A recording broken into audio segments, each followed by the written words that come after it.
Tas sinasabihan na ako ng ibang tao sa vlog na, hala, tumaba ka Antoinette, hindi na bagay sa'yo. Hala, balyena ka na.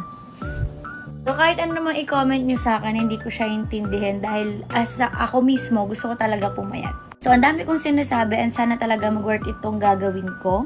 Fiancé ni Wamos Cruz na si Antoinette Gail del Rosario magpapa-opera matapos tawaging balyena. Sinimulan na ng social media personality na si Antoinette Gail ang kanyang journey para maging hugis bigas. Sa Facebook, sinabi na Antoinette girlfriend ng vlogger na si Wamos na magpapaganda siya hindi dahil sa dami ng nagbabody shame sa kanya kundi dahil gusto niya. Mahal ko yung postpartum body ko. Pero since ang daming nagsasabi sa akin na lumaki na ako, especially mga body shame sa akin, like mukha akong balyena, ganyan, ganon. Marami pang comments na talagang grabe sila mang shame, pero deadma. Ani ni Antoinette. Giit pa nito, my body, my rules.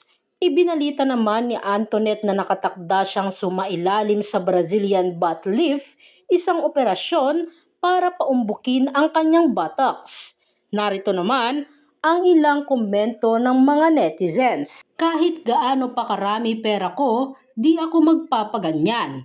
Makapag-gym na lang, lalo't bagong anak pa, mahirap mabinat. By the way, your body, your rules. Good luck na lang. Pag mapera talaga, dami pwede gawin. Pero kahit ganyan katawan, maganda ka naman eh. Babalik din yung katawan mo, syempre, di agad-agad, lalo na't kakapanganak mo pa lang. Pero dahil mapera ka, pwede madaliin pagpapapayat. Kung ako ang madaming pera, di ako magpapaganyan. Hahaha, proper diet ka lang Ma'am Antoinette. Mas better kesa magpa-surgery ka, masasaktan ka pa. Tuwing may ipapagawa ka sa sarili mo, dami mong hugot.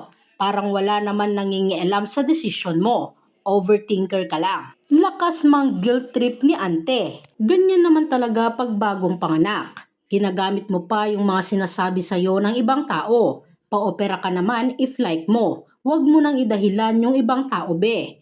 Ingat ka na lang, baka bawian ka ng binat, sayang ang salamat dok mo.